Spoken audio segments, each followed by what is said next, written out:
Welcome, guys, to JellyPod episode number 3. Today, I'm actually joined with Melon from Dexhunter, the largest Dex aggregator of all of Cardano. They're essentially the Jupiter, if you're familiar with Solana, but on Cardano, and they have over 50% of all transaction volume happening on the chain. One of the most successful dApps by far. So I'm really glad to have Melon on today and learn a little bit more about not only Melon, but also where Dexhunter currently is at, where it's going, and some of the future things that people can get excited about. Before getting into this, though, I'd love for the audience to kind of know a little bit more about you, Melon, personally, and your Web3 journey. It's funny for those that don't know, I've actually known Melon for years now. Yep. He's been part of our community over at Jelly Cubes, and I've talked to him a bunch of different times throughout his whole journey. I've met you in person a few different times. I think my favorite memory with Melon was actually playing craps and blackjack and stuff in Vegas at CNFT Con. Sure. Yeah, dude, Melon, who are you? Like, kind of like go into your Web3 journey here. For sure. Yeah, I don't know at this point who exactly I am, but the journey has been wild. Honestly, it's been I believe 3 years or 4 years at this point, building on Cardano and in crypto and looking into stuff. But it started really randomly. I was my primary craft, I would say, is a software developer. Right, I self-taught developer, and I've been working for about 2 years before going into crypto, or I believe even 3 years, just as a front end, back end, and kind of full stack developer. And then I figured that I have some free time, so I might as well look into building something interesting. And back in the day, in 2021 or two, I don't recall this point, NFTs were really, really big, really hot. So I was like, okay, well, NFTs are kind of interesting. What is this? Like, how does it work, and what can you do it? And then all this like OpenSea and Blur has been coming on. I believe Blur not didn't even exist back then, but OpenSea was huge. It was making like billions of volume per month. And I was like, okay, well, that market is probably taken. It's quite complicated. And then I noticed there's like, okay, you can just trade NFTs on the marketplace, or you can actually use some advanced analytic tools and NFT sniping. And on Ethereum and Solana, it was already big. They're like, I don't recall the names at this point, but I believe there's a project called NFT Sniper. I think it still exists, but it either rebranded or keep the same name. It did exist on Solana. It was quite huge, and I thought, okay, well, what is the other big chains? And I saw Cardano, and then NFTs were kind of only coming in. So naturally, I was like, okay, so if the NFTs are going to become big on Cardano, then we might as well create something of those kind of platforms ahead of time. So basically, that's how we ended up here, and that's how we started. And back in the day, we built this like little Chrome extension that notified. Back in the day of CNFT.io as well. Yeah, for those who don't know, it was the first ever marketplace on Cardano to trade NFTs. And the way it worked before smart contracts was that it was basically you bought an NFT, you send money to some address, and then somebody on the other side has to see your bid basically and confirm it and send the NFT. So it was very super manual process. It wasn't automated like now on JPEG Store. So our very first product was simply little Chrome extension that would notify about CNFT new listings, and then the users could filter like, okay, I want this collection or below certain price, and we kind of move forward with that and added more filters, more functionality, and then launched NFT Jungle back in the day. CNFT Jungle it was called, which is NFT analytics. I want to Good say old too, days. dude. I want to say too, man. Like, So, as we're going through this, I remember that being like goated, and I used it every single day. And like, just how it, different like the CNFT yeah, market is today compared to where it used to be. I yeah, mean, it's like it was a completely different space. it is absolutely like it's totally different now. It was it was a different time. It's prehistoric time in crypto. Like every year is like a new decade in crypto. So, but it's really fun to build. We had absolutely no idea what we were doing. I had no idea how any of this works, how to build projects. But we kind of, just to create a small community. We had our little Discord, and and then we went from there. We kept adding more features. Then the JPEG store, current and the biggest NFT marketplace currently, and like for 3 years, was just coming on, and they're like, okay, so those guys have this automated trade parsing, and back in the day it was like a huge deal because it was quite messy. There was no metadata standards at all, so everybody was just doing it. Basically was Wild West, and we kind of tried to make sense of it, and they really needed that automated tech because that simplified trading. But yeah, long story short, they reached out, they hired us. Oh yeah, I didn't mention, in between like this little extension and NFT Jungle, I met the other co-founder who we basically built everything together. His name is Eduardo or Zata. He's usually in shadows, but he exists. Some people speculate that's actually my alf, but no, it's actually a real person. And we became good friends, and we basically worked since very first project till now. So yeah, and then 2 years passed in JPEG. NFT started kind of wiggling down, and we were thinking about, okay, what next we should do. And back in the day, again, like there were only MuesliSwap as a DEX aggregator, and tokens were kind of becoming hot. So we just decided, okay, so MuesliSwap is not really a competitive product. We'll launch our own version of DEX aggregation. And it was in August 2023, and in a few months we got like 30% market share in the first month, and then 50% within first 2 or 3 months, and now it's from 60 to 70%, depends on the day. And here we are. That's awesome. And when it came to because like I've seen you bring this up a lot on your X, kind of talking about the entrepreneurial journey in a sense of figuring out these different startups, going through these different ideas in motion. Some things work, some things don't. You keep innovating, you keep adapting. I'm kind of curious, like I want to hear a little bit more from you on that a little bit deeper into that, sure. because like you just explained in your journey, you essentially were starting, the analytics, like some trading features and some sniping, and then like some analytics stuff. And, now it's turned into Dexhunter, which is getting 60 to 70% of trades. What can you kind of like talk about like that aspect a little bit more of that entrepreneurial journey? Sure. It's definitely a lot of trial and error. That's why we basically, those projects that we launched before 3 years ago, they don't exist anymore, because I think especially in crypto and in many other business areas, you start something, it's a good idea, it lasts for, especially in crypto, like because trends come and go very quickly. Like it lasts, and then if you don't pivot quickly enough, then basically it will die out in time. So if we basically, some people, especially like a year ago, were confused. It's like, oh yeah, why are you shutting down this platform? Why are you rebranding?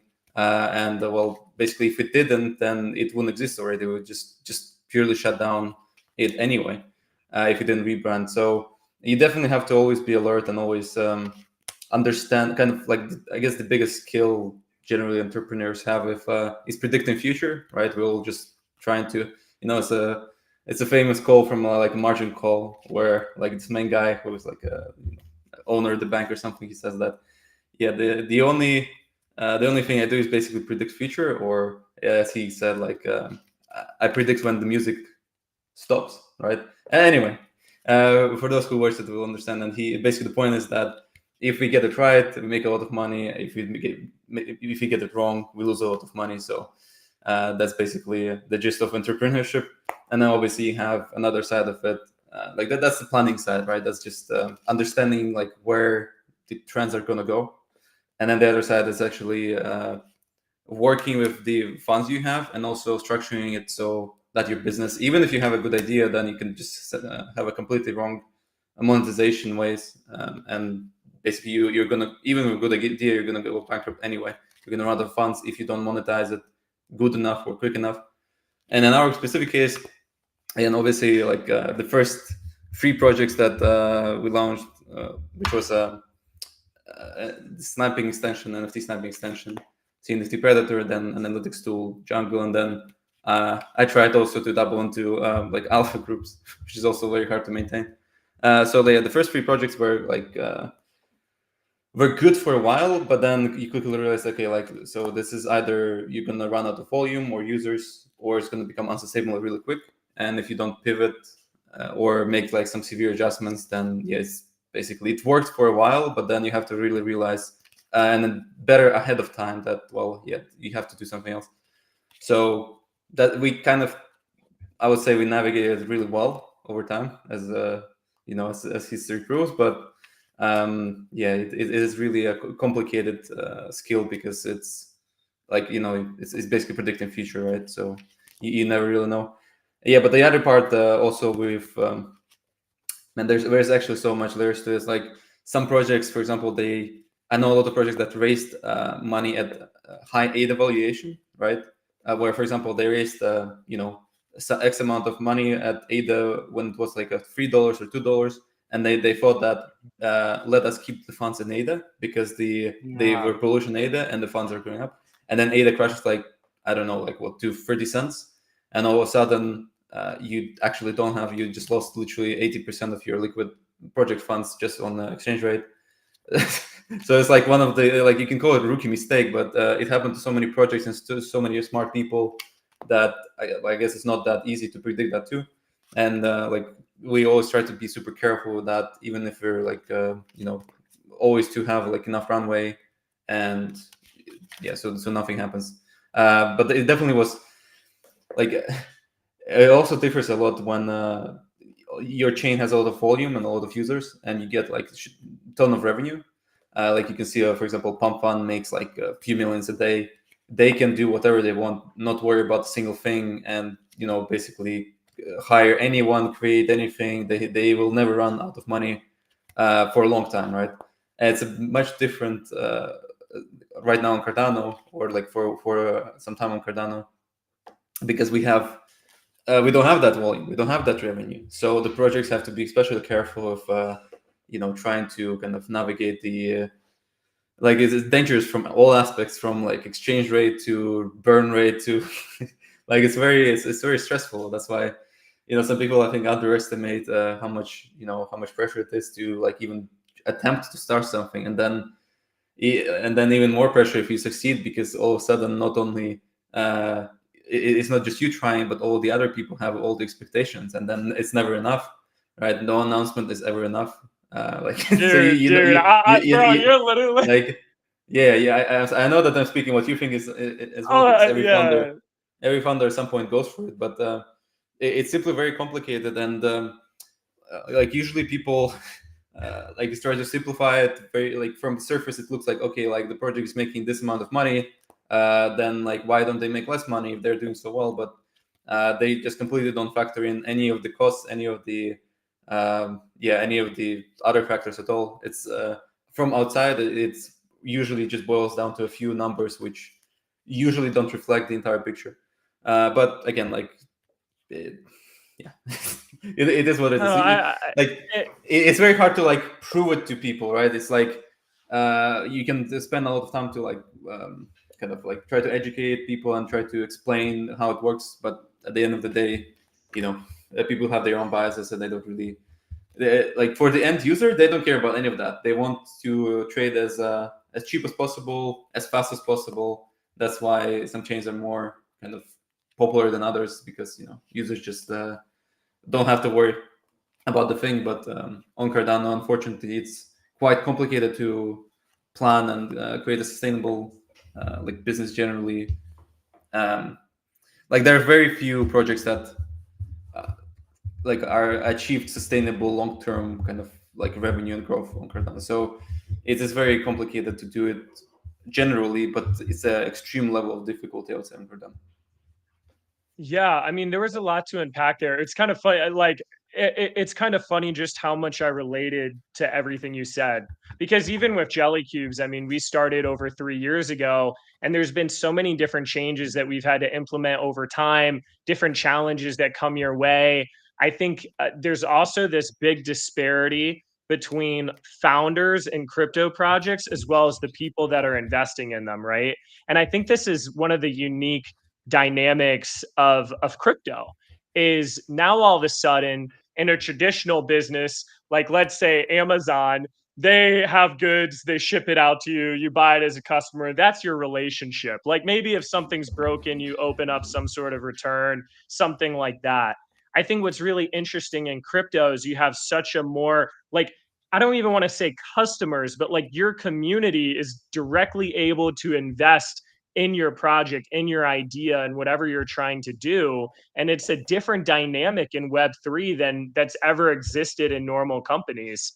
And I think there's almost like this level of ignorance that comes with that, because as a community, as a founder talking to the community, you cannot be entitled to believing that they should understand all this, because they might have never owned a business before, they might have not tried to navigate in Web3 before, they might not understand all of the cost, all of the fees, all of the challenges, they might not understand those different pivots.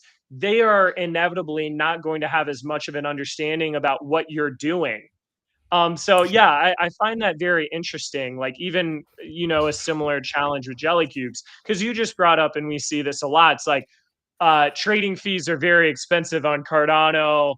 Why are the fees not lower? What they might Yeah. not be seeing is, okay, well, how much money am I spending on the team, on all these audits, on like the server, these different partnerships, different integrations? Like people don't really see the whole picture. But they like at the same time they don't really care either way. Like they just want Yeah. to like again they just want to. It's the same with Amazon, right? I just want a fast delivery, cheaper prices, and the rest is like it's your business. Like it's not none of my concern. So which is totally understandable. And it's like very unique dynamic in crypto where you are so close to users, and it's your choice as well to be close to users. You can, all the projects have Discord, but they reply there very rarely, and kind of like it's a you know some projects are super active, they reply quite quickly, but it's basically a choice. Like you either implement this model, like you're always available to help, always available to respond, or you kind of take it easy and do it as as a chore. So again, a lot of pros and cons because I'm trying to be in all the trading chats, for example, but the process that if something is broken or something breaks, they everybody pings me immediately. But the con is like also like they're very people are usually very angry if something breaks, and they're like, yeah, why is it? They use a they use sometimes very different language, especially when there's some like hyped coin dropping, and then all of a sudden I don't know chart doesn't work or update immediately, and they're angry, and it's your fault for eternity, and people are going to be upset at you for a while. But again, it's just a Just purpose comes of the with the industry. market. Yeah, Yeah, it's just it a just purpose of the comes with industry. it. Now I am curious here. So, did you, when you first started working on Dexhunter, did you expect Dexhunter to have the success that it's had? Did you sort of think it would get to where it is today? Did you think it was more? Like, what was kind of your expectations? And also, to add on to that, did you get the inspiration to make Dexhunter from what was happening on Solana with Jupiter? Or how did this come to be? Yeah, I don't recall about inspiration at this point. I think it was definitely a mix of factors. It was simply, at the end of the day, I think majority of the projects are kind of just aren't like on Cardano is quite. It is easier to do something on. How do I formulate this? So basically, because it is a bit delayed on Cardano, so to say. So, for example, if you see a prediction market launching on, I think Poland market, this is for a while, Yes. but on Cardano it's like a bit delayed. So I think a lot of, I would explain it with since the risk to develop and the time it takes and the effort and money it takes to develop, you have a very like a high risk. So you would rather wait for some successful model on other chains to be proven to work to then incorporate it to basically invest your time into doing that. So I don't recall whether that was kind of a thought process back then, but I knew that the trading experience is definitely not ideal, and for the most part, like we did it also like because I was trading a lot back then. I was trying to improve my own experience, so I kind of knew all the caveats, all the inconveniences, all the things that users experience with like previous interfaces that Dex has had back then or if like the only aggregator that existed back then was MuesliSwap, and just try to improve, like make my own life easier. And I think, like, I obviously didn't expect to take so much market share so quickly, but I knew that as we started to develop it, I knew that we had just a better product, and I knew that eventually we're gonna be the best aggregator, but definitely didn't expect it to happen so quick, and also didn't expect it to happen so easy, because I thought it's gonna be like a long ride to try to like kind of to to educate people more, like what is an aggregator, because Yeah. there's a lot of like first time traders on Cardano, and also people are very, I don't know if it's a word, habitual creatures, like they're like, everybody has their own habits. If you were using, for example, MinSwap or SundaySwap for like 3 years, it's very hard to kind of switch the platforms because you're just so used to it. So I thought it would be definitely much a longer journey, but at the same time, we just, I guess, made the interface so easy that it wasn't at all a problem. And yeah, till then, I think till now, obviously we added a lot of stuff to interface since then, but the core idea that you only have one button per page and one action that you can do is still there. So Yeah, I was gonna ask about that too. Like, what do you think has been the biggest reason that Dexhunter has been successful? Do you think it was just right moment at right time where the trading experience wasn't good at Cardano and you just made a very simple interface? Or like where can you sort of pin that success? Because we have seen different aggregators come out on Cardano, but Dexhunter is still getting about 60 to 70%. So what was kind of, and I know there's probably multiple factors that came into play, but what do you think were some of the biggest? yeah, it is definitely multiple factors, not a single one. But I would say definitely timing, right? We basically launched the first new aggregator in like 2 years or 1 year. I don't know when Musling launched theirs back in the day, but it was basically a new shiny product. And I wouldn't say that back in the day a lot of people even used the aggregator, even though yeah, for multiple different reasons. But it was kind of a new shiny product. It also fell into the time when like that summer, and we launched in September, but that summer is basically like a lot of hype launches on Cardano, and it's kind of like DeFi summer, so to say. And also it was a bit after Snack, so everybody was basically hyped for the next tokens and new projects, and it was like a very good timing to launch a trading tool. But also there are a lot of good business decisions. For example, we really initially tried to focus instantly on integrations. Right away after we polished our initial interface, I instantly knew that okay, now we have to make it as simple as possible to just put the swap window, this little widget that we have. So any other site that wants to have swaps, they just click a few times and have it.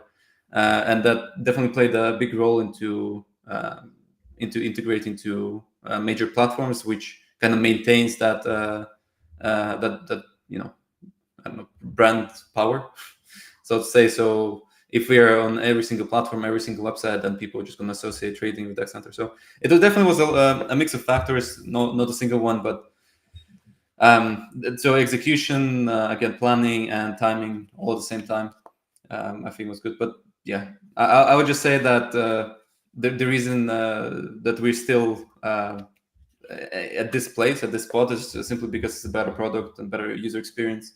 Because like whenever like I did a few times as well, I did time how much it takes, for example, for a user if they want to trade a token, to open page, search for the token and trade. So this like user journey, especially because like a lot of trading is momentum based, right? So there's an announcement and you want to like be the first to trade something, Fast, yeah. and then to sell on news, basically buy and sell on news. So if you allow users to do that, if you allow users to never have like, so basically it's like if your platform is reliable and quick, you're gonna succeed. Because if we, for example, had like, that's why I always stress Eduardo, who is responsible for backend and chain side, to like, if we have a single error with like a order placement or cancellation, which is like code red, like there's like, our product has a lot of display elements, right, which are helpful, like token search, trending, like order book, like parsing, chart, whatever. But none of that is really as important as having error-free swaps and error-free cancellation, because like those two parts have to be as flawless as possible, as quick as possible. And if that is basically there, then you can have like a wonky charts, like a bit like data error here and there. But as long as people know that they can just open the page, trade, no errors, cancel without errors, I think it's gonna I think that played a big part, because we stress so much on polishing that flow. But yeah, I mean, I just spend a lot of time also polishing the interface itself, and just caring about that everything's in the right place. And it's still, we still have to improve it a lot, especially on mobile. And there's like a few elements here and there that don't look good, but for majority of people, it works. So that is kind of the Yeah, dude. And logic. also, I want to say for people listening in, we're gonna do like a rapid fire Q&A at the end. So if you have any questions, feel free to put them in, and we'll answer them towards the end. Welcome back to the video too, Bomo. I've seen you in here the last two, which is awesome. Thanks for the support. I see some people from the Jelly Cubes fam in here that know you. Sup, people? Got D-Gen. Nice to see all you guys today. But yeah, dude. So now I want to go into where Dexhunter is at right now, and what's next. What have you guys what are you guys currently working on? Because, and I also want to get into Bo as well, because that's something you guys have been teasing for a while too. Yes, so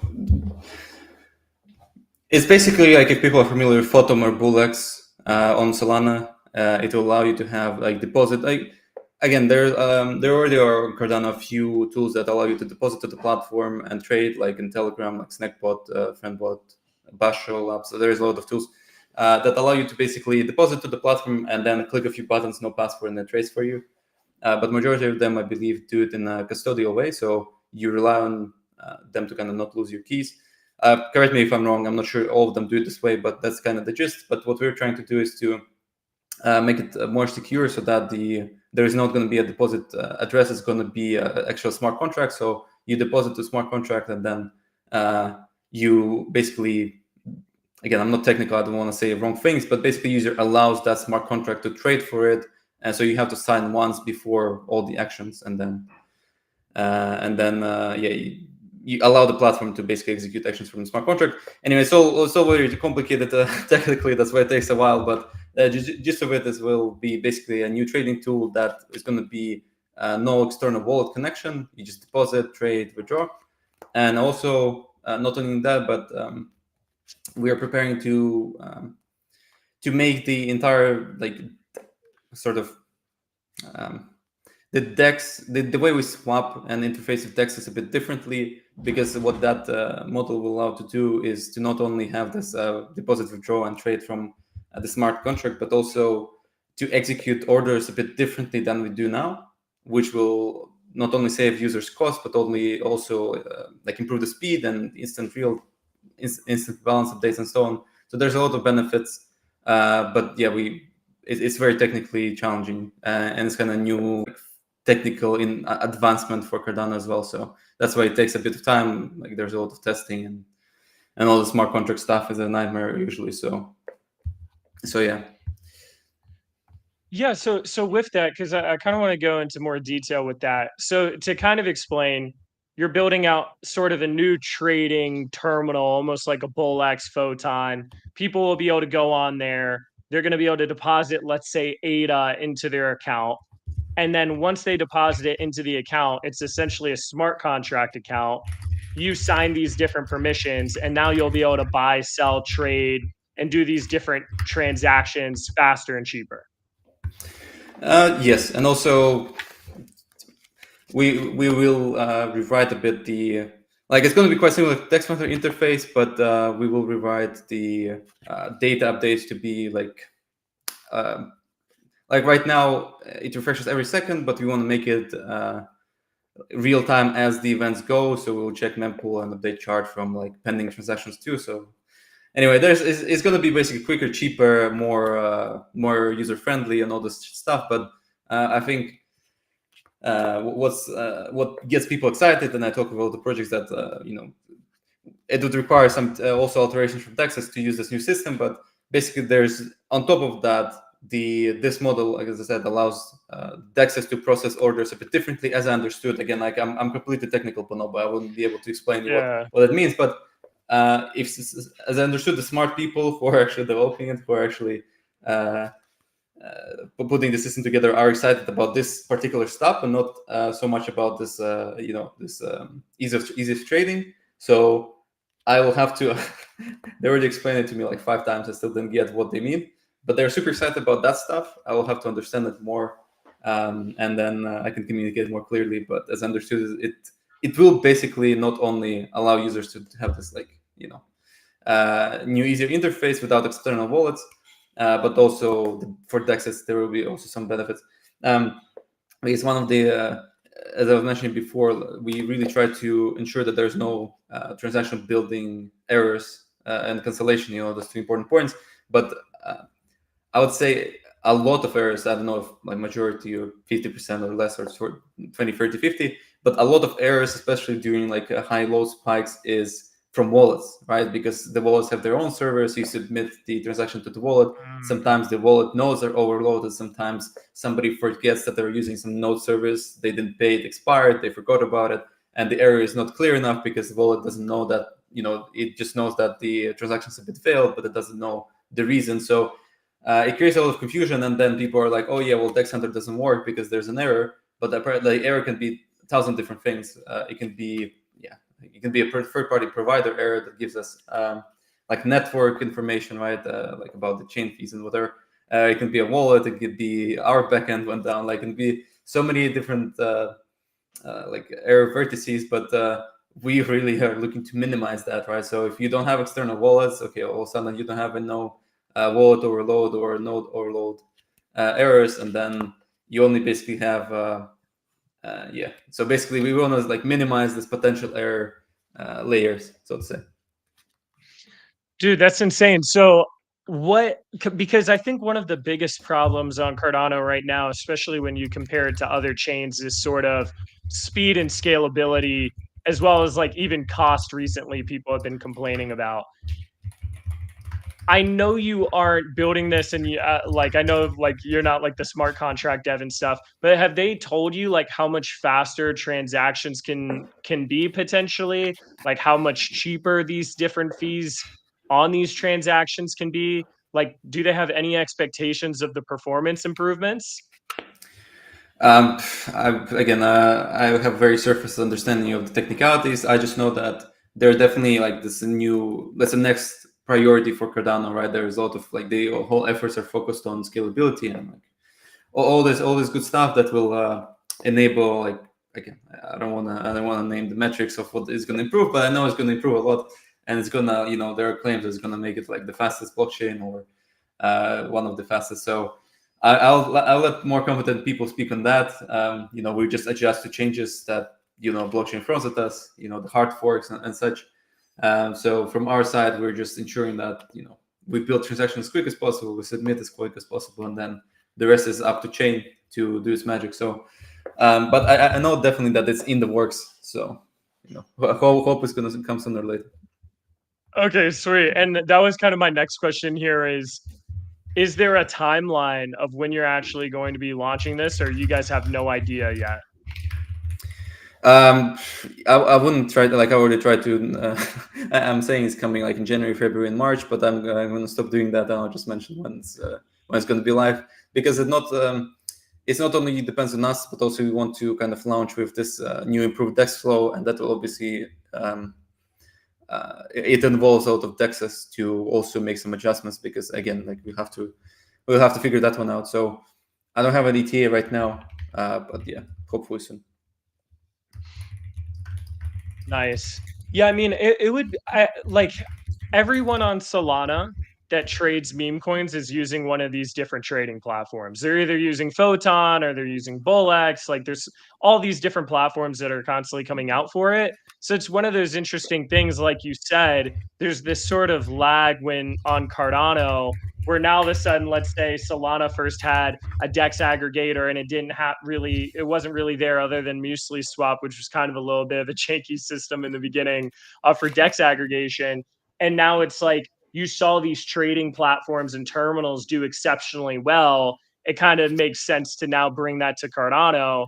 And it sounds like with this different smart contract capability, it opens up just a bunch of different options, which is really exciting, honestly. Because I think right now it's like we've got the analytics from Tap Tools, we've got some good Dex aggregation going on. Like even Vesper wallet and like some of these other wallets, like Nami transitioning to Lace. Like Lace is an improvement to Nami, in my opinion. So we're seeing a lot of these things finally come together, and that kind of seems like the next big piece that Cardano is missing is like way faster and cheaper and scalable trading.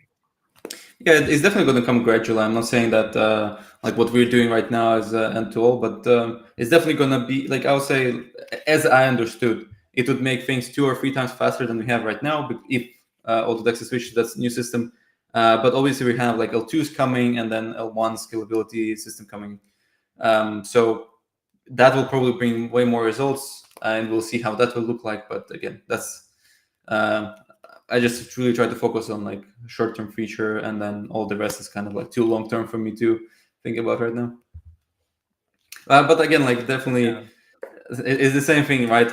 Like people saw that PunFun is doing really well, so we had like a free PunFun launches, and then Snack Fun is kind of became the one that people use the most. And then it's all the same. Like there are like Bonkbot, Trojan, all the bot you can names. All the bot you can name on Solana, and now we have Snack Fund, Friendbot, Basho, all the trading, and then we have also the mobile app Comet, which is basically Moonshot. So it's basically we are basically making the same apps, but for Cardano scope specifically, and partially it is because those big apps have no resources or no willingness to kind of add it. For various different reasons, it's quite complicated and quite challenging. But basically, it's the same thing over and over. We see projects see a good business model on other chains, and they're trying to replicate it on Cardano. So again, like sometimes it works really well. Like those, like a lot of trading solutions that we have right now, like those, seemingly little apps are making like 30,000 transactions a month. From those little bots, like for example, Friendbot, I believe, like last, I'm not sure if it was February or January, but made 30,000 transactions, so 30,000 swaps. Oh wow! So that's quite a big number if you consider. Like I don't recall how much total it was per month, but it is quite a significant number, and it's added volume because it's simply like people trade back and forth. So yeah, they're doing quite well, and again the Rect Labs team that is putting this Friendbot together, and also they have what they call Zing, that this Discord bot that pings you about actions for your wallet to track transactions. So they're doing good stuff, and people love it, people use it. So I hope to just see more of those, because in other ecosystems there's like, if you have a handful of tools, then there's like tens or if not hundreds of those little tools that that are kind of helping you trade better or do some niche analytics. And we have the same kind of coming in. There is a lot of new analytics tools, but again, it all comes down to like it is very hard to have like a sustainable long-term business. And if you launch a small app, you still have to pay server costs, and usually if you launch a small app, it's not very optimized, because you just build it for a hobby, and all of a sudden, like if people start using it, you have like a huge huge bill. Because like for Jungle, when we were just learning, as well as like it was our second project, it was a completely unoptimized app. It was used by not many people, but our server bills were like crazy. Absolutely mind-blowing server bills per month, just because it wasn't like put together like too correctly. And we just like it was just super messy. It was complicated to maintain. So if your little app doesn't bring any revenue to cover server costs, you're very unlikely to do it, right? So that's kind of the pain point right now, I think, for a lot of people. Yeah, 100%. And kind of in a broader sense, because I feel like you're in one of the best positions to answer this question. In the beginning of this podcast, you were talking about how you had a huge focus with Dexhunter on integrating it to a bunch of different stuff on Cardano.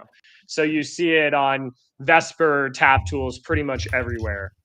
Has there been a huge challenge sort of getting Cardano integrated to other infrastructure and platforms? Because like even with Dex Screener, like they didn't have Cardano for the longest time. I know you had a whole thing with bubble maps adding support for Cardano.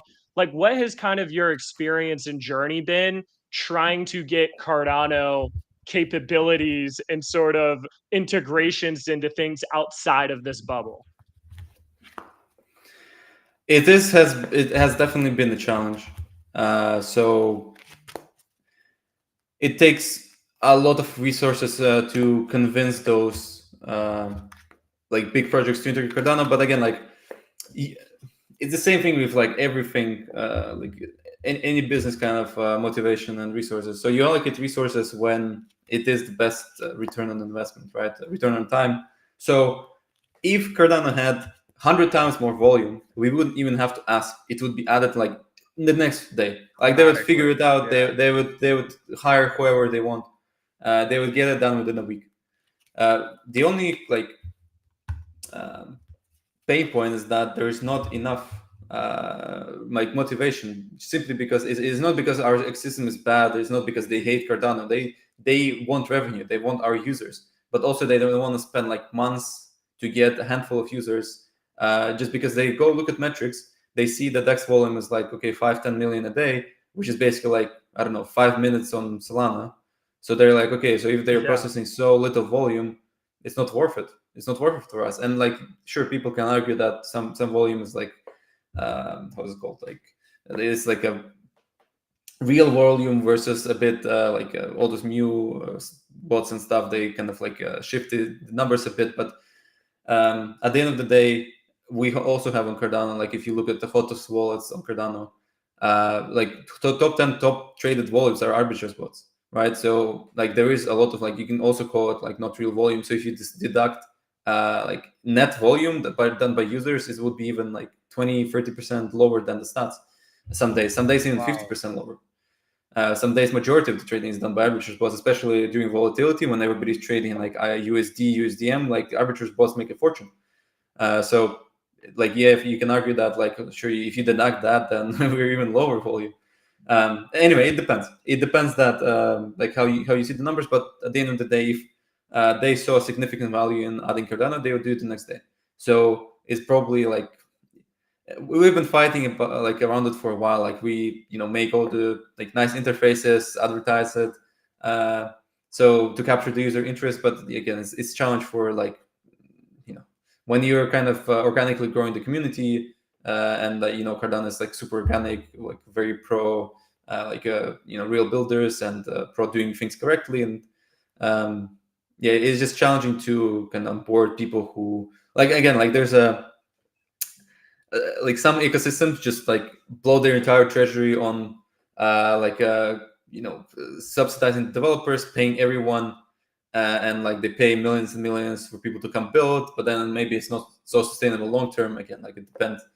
I don't want to like I don't want to argue with anyone, or like it just I just think there has to be balance. You cannot blow like hundreds of millions on subsidizing developers and they just come for money and then go when the job is done.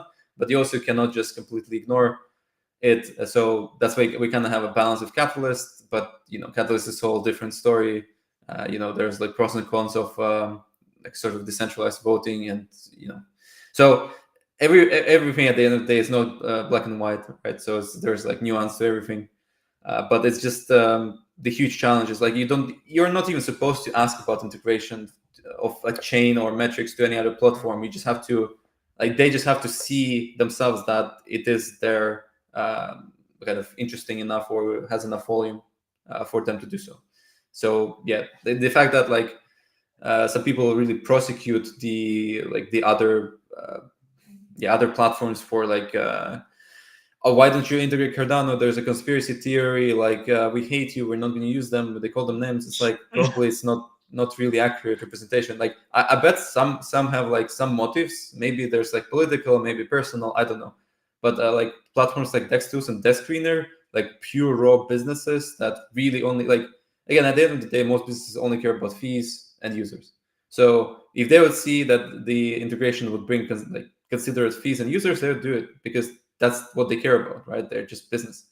Again, maybe somebody has political reasons against Cardano, but I would say that those theories are quite overblown, and people should definitely not prosecute like analytics tools for that, or think that there's some conspiracy Some theory. sort of prejudice or something like Yeah, like that. again, Yeah. like I'm trying to like not really like look into that too much, and like think that somebody has bad intentions. Like you just assume that they have good intentions, and you have to kind of like look, because it's the easiest path. It's the easiest thing to say, oh yeah, they don't integrate us because they hate us, and it's very hard truth to accept that. Well, maybe they actually don't integrate like the volumes because there's not enough volume, right? It's a harder pill to swallow. So it's way easier to say, oh yeah, you just hate us, like they are bad people. They just hate us because they ain't us, right? But I really hope we can move away from this like blockchain tribalism or whatever the term is. So Yeah, dude, 100%. And to go off of that, okay, so let's say volume is the problem. And I completely agree. Just like on a surface level of business, why would, let's say, Magic Eden add Cardano NFTs if they're not going to get a return on their investment when they can spend the time on adding, let's say, Abstract or Monad or like some of these other chains that could potentially get more traction? So if volume and sort of revenue and sort of ROI is the issue, how can Cardano actually fix that? um, that's a good, so how so the question is, how can Cardano basically are you Like talking about fix like this the volume problem. Yeah, like how can we yeah actually get Cardano attractive enough for these other platforms and infrastructure to actually add support? Like, what's the yeah solution? that's Because it's almost, it's like, it's, I can kind of see the issue. It's like, okay, in order to attract the builders and attract people to make good products that generate the revenue, there has to be revenue for them to make. It's like a chicken and an egg thing where it's like they're not coming and building and stuff like that because there isn't enough profit incentive. But how do you get to the point where there is that profit incentive without them coming in? So yeah, like what's that's kind of your hot take solution? yeah, Yeah. that's the question that I think everybody was going to sleep and waking up with for the last 2 years, especially like us included, because obviously the more users, the more trading there is, the better for us. But yeah, it's again such a complicated issue. And at this point, it's very hard to say like what exactly, or like what one thing one has to do. But I would say. Uh, like yeah, like I can mention a few things, like for example, whenever I go to like maybe it doesn't matter, but I think for perceptions matter. But like whenever I went to like conferences in the last like 1 year, right, um on majority of them, like Cardano wasn't really well represented. And like in developer community, which is kind of the like, again, there's like two parts, right? The users and developers, and I think founding entities. And the users go where most developers are. The developers goes to where the most they have a aligned philosophy. But I would say majority of developers go there where there's majority of the volume is, and majority of the users are. It's like becomes this like chicken and egg problem, right? It's a closed Yeah. loop. So it's very hard. Very hard to fight against network effects. And the community, like Cardano community, is huge, and it's very loud. And yet, and we have a lot of like decent amount of developers, and yet there's not many like super huge, super big projects launching in like in the past year. There are a few, but I would say in a sheer like just numbers, I'll say that on other ecosystems combined, there are like just way more of those like super hyped announcements that bring a lot of users to other, like whether it's a big pre-sale, whether it's like a new super advanced product, whether it's like something exciting. So I like it.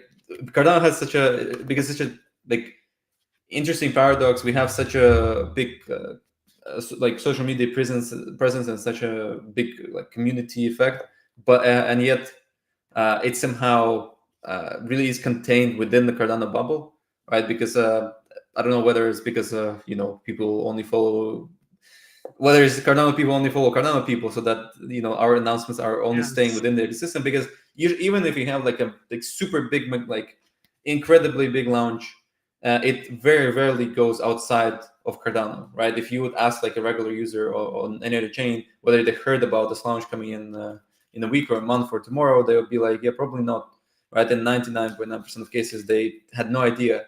Maybe it's because of this algorithm so obfuscates like who you follow and which community you interact. So yeah, it's very hard to say. So I don't know how to fix that, to be honest.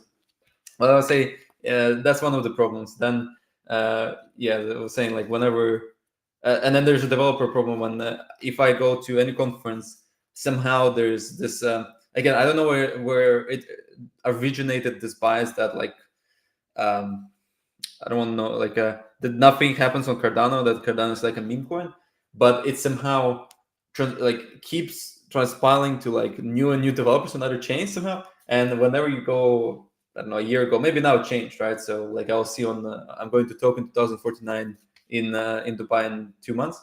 So I'll check the waters again with this new announcements about strategic reserve and stuff.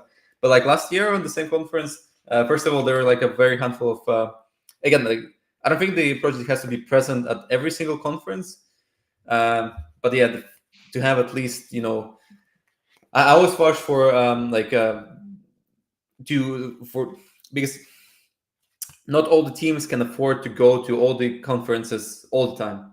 But I would say that if, for example, teams have been like, if there was a dedicated like I don't know how to like whether Intersect is doing that or something, that there would be like a dedicated resource that put like, for example, okay, like you're developing Cardano, you're like a very successful protocol, we will fly you out to this conference, and then you can arrange to like have people from like different projects to represent the ecosystem at the conferences, and basically like have this map of developers. Like, okay, there's a conference in the US, then you would probably contact the teams that are in US, and you basically say, hey guys, we're gonna fly you out to the conference, go represent Cardano, like you're a good project. And I don't think it exists yet. Maybe we're not not big of a project enough, so I know. Maybe it happens already, or it will happen. But I think that's just something that would be important. Or for example, how like there's a big conference like in Singapore, like Token to 2049 as well in Singapore in September, and then 2 days later there's a huge Solana event, for example, and then people who went to the Token 2049, which is a global one where everybody presents, they're maybe gonna go and check out that huge event by by whatever Solana is doing. So I don't think there's like this like everybody knows about Cardano, but not many people know that it's shiny as well, right? So they know it exists, but they don't know necessarily what's going on there. But about other ecosystems, maybe it's because they splurge on marketing so much. Again, it's a very like multi-layered issue, but it's kind of like it just seems shiny, right? Like you can talk about like centralization, metrics, like how like this is unfair, this is not fair too, but it just seems shiny from outside. And if you're a new developer, again, like if you're completely unfamiliar with the chain, with the crypto at all, and you just go and see just who builds cool stuff, right? What can I do? Like I want to be a cool developer. I want to be I don't know, recognized and participate in something important. And you see like, okay, what is going on? And you see some like huge announcements, huge partnerships with like Visa, MasterCard. I don't know, like you have like the stock, like anyway, you have all those like maybe absolutely vanity metrics, absolutely vanity, like pure marketing like keywords, but you would think like, oh damn, this is cool, this sounds cool, this looks cool, right? They spend a lot of money on like designing the announcements and designing the everything. So you'd be like, okay, those guys are up to something cool. You may not understand anything about blockchain, anything about how it works, or any of that, but you'd be like, yeah, maybe that just looks cool, right? You don't like that's how you buy like that's why you buy an iPhone. Maybe it has like 100 times less features than the Android, but it's just polished, it's like design is nice, it's branding, it's branding. It's pure brand, it's purely a perception, right? And if you perceive something like is overly complicated, right, that so all I'm saying is that there has to be balance, right? you can keep the core values of decentralization philosophy, and then fairness, and like real metrics, but also you can invest into being a bit more shinier. And I was advocating for it for a while, since we joined. And also, like, that's why partially why we built Dexhunter is that the tech was already, like, we have good tech on Cardano, but you have to present it as well in a very simple manner, right? So it all comes back together. And we just try to present the super complicated DEX trading, which smart contracts and very scary for users, in a very like one button interface. So it's the same way as here, like, right, like how to attract developers to Cardano. So yeah, that's yeah. And for users, obviously, I think that I recently saw the post of like when the prices were crashing. Anyway, no, on a quiet day, the Ethereum, actually, the transaction cost was lower than Cardano's or something, because like it was lower than 17 cents, because Cardano is like 0.2. Anyway, so there is like some like a very funny post where like Ethereum was actually cheaper than Cardano at one point. Yeah. Right. So just like the whatever it's called, like a gas fees, right?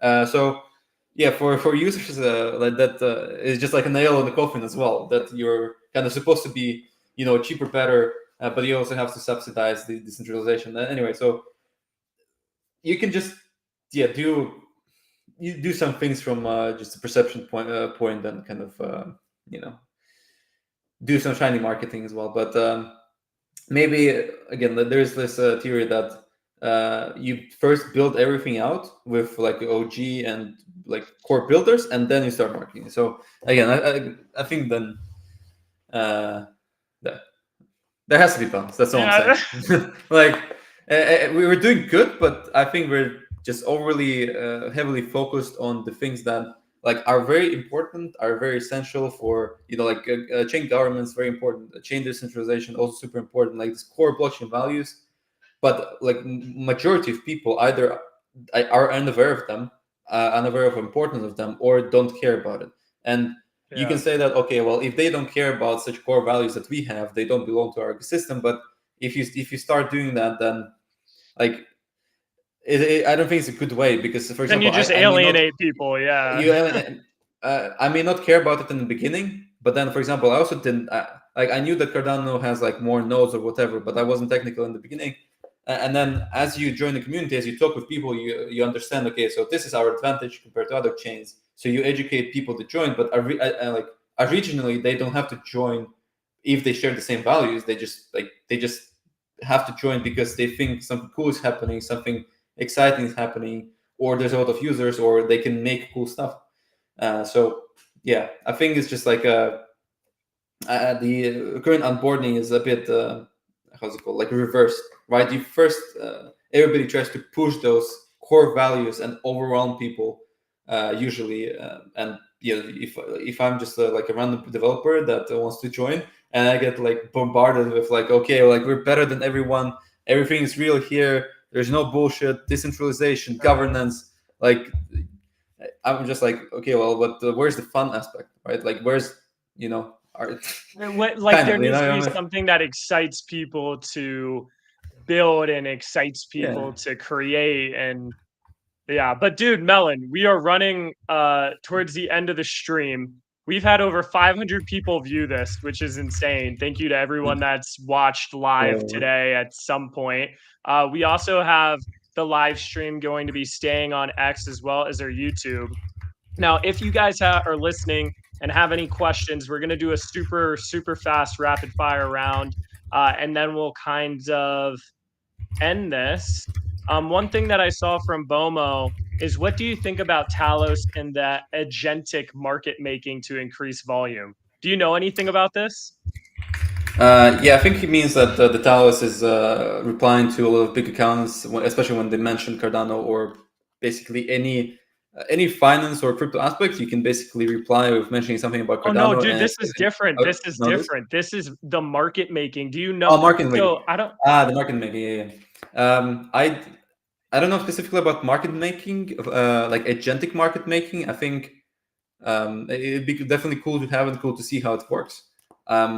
regarding market making, I know that there's a very good metrics, like for example, Flowdesk that works with Snack, that we help to integrate. They recently hit like 6 million volume since the integration. So they're doing a lot of volume by arbitraging SEX and DEX prices for Snack. So and I think they're going to work with a lot more projects soon. So that's exciting.